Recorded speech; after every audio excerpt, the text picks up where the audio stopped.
and especially my son, whose name is Kyle.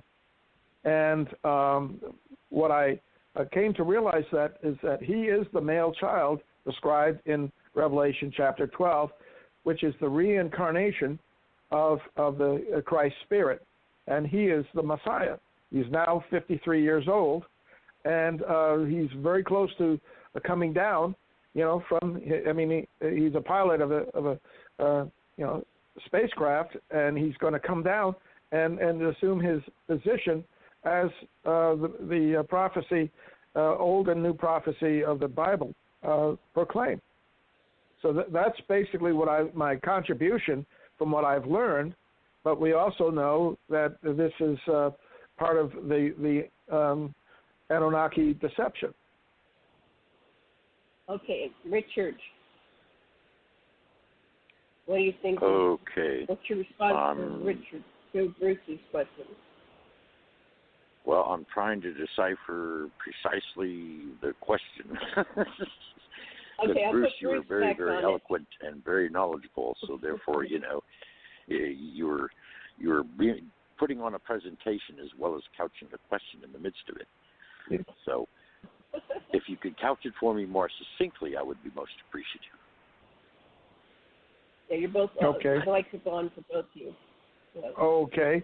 Basically, is the Messiah going to return as the Bible prophesies? Okay. First and foremost, if we are addressing the lineage and incarnation of Christ himself, that whole story has been manipulated through various royalties and various ascendancies and all kinds of different houses that in turn, basically have reworded the Bible into 18 different versions, into 14 different languages. Okay, so there is the truest sense of the Bible itself is the language that Christ himself spoke while he was present on the earth, which is Aramaic. All right, so the Aramaic Bible holds the truest content as far as what is recognized as the established or accepted Bible by those in mass.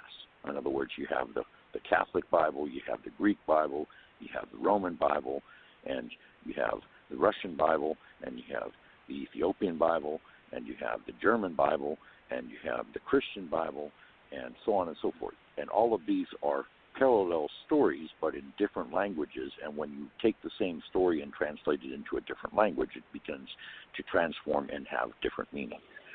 So, in reference to the second coming of Christ, as the book of Revelations was revealed to you by and from, as portrayed by John, it has already happened. The reason being that you see the whole message of Christ, which was never thoroughly understood because it was spoken in parables unto the masses, withholding the sacred truth to only his disciples or apostles at the time, was basically one consistent of majorly three golden rules, one being love yourself, the second being love others as you would love yourself, and the third one being treat all others as you would treat yourself. So basically the standards of love and full acceptance of the self. Now, of course, we could get into an hours-long dialogue as to what the self consists of, but the Christ, basically in principle, as a being, entity, and conscious message as to what he was diversely projecting unto the Jewish masses and, of course, the Roman Empire at the time of his alleged incarnation. And I say alleged only because, again, it's a matter of perception. In this reality where there are two or more, you can co-create an entire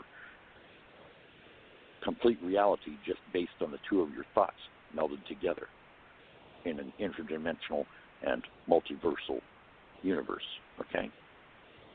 So I say that Christ has already reappeared is because his gift unto mankind was the message that all of us are in fact Christ conscious, and that as such he lives in our hearts from the aspect being of the understanding and sharing of love.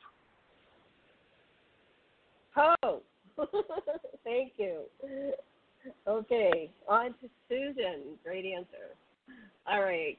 Hold on, let me put this on. Thank you, Richard. taking you off for now. Susan, what's your response? Who is the Messiah? Is he returning? I think is she returning? I'm not so sure. I'm not so sure exactly what part of the Bible is true, and it's been so misconstrued and interpreted in many different ways. It's hard to tell exactly what the persona of the Messiah really is, or if in fact he returned or anything. I'm thinking the Christ was actually referring to the Christ priesthood, which is a belief system, like a philosophy, from what I'm understanding. And when they say Jesus, they mean Jesus of the Christ. That's what they meant. As far as him being the original Messiah and everything, that's up for debate. That's where the Jewish religion comes from, because they don't believe that their Messiah came yet. As far as is he already here? I'm not so sure if there is a second return. I do know that it could even be a parable that might even be mirroring the fact that on Ancient Aliens, the series, they say that, oh, well, we're going to return. And then a lot of the Ancient Alien cast are saying, no, they never left. Well, it could be that the return of Christ could be the return of the Anunnaki, or the return of the representative of the Anunnaki or something. And I think that's why there's a big presence right now on the backside of the sun and the earth and the solar system, because they're aware of this so-called return of the Anunnaki. And make no mistake, they're evil, they're parasitic, and they feed off of other entities. They are the disembodied entities that have taken on lower evolved forms, and they use their vessels and they confiscate them so that they can have nefarious activities. Evil has no rhyme or reason. It's like a cancer in a patient. It doesn't have any logical reason. It's just a parasite. It feeds off of everything. And I think that the Bible and everything, along with the other religions, were specifically designed to subjugate and assert and dummy down the masses, and along with the God gene complex that was put into the human genome to screw them up, to make them have to worship something greater than themselves, instead of having their own self-awareness, self-preservation, self-integration, and self-integration and expansion. And I don't think there's going to be a return, because I don't think the Christ really existed. I think it might have been a parable by the Anunnaki themselves, through the Bible, the evil Roman Empire and the evil elite, to go ahead and control and subjugate the masses. And I think the Christ's return is in fact the return of the Anunnaki. I think that's what the symbolism means. Wow. Great answer. Thank you. Lots to think about. Okay, I'm going to see if I can get Theresa to answer this question. I hope her phone is working. Hold on one second. Thank you, Susan. Theresa, are you there? Yes, can you hear me? Yes, we can now. Can you hear me? Who's the Messiah, and is the Messiah returning? Well, it depends, again, on ontology, and it depends on the person or the data package of thought forms and intelligence that the question being asked. It's like Q in Star Trek, okay? But I believe that Dr. Bruce is referring to what in America and in theology is one of the Christian beliefs, as well as the Jews, as Susan referred to. So these are words, folks. These are stories, and these are thought forms to separate the masses. Now, what I understand about people dying is there's been many people on the planet that have waited for a Messiah.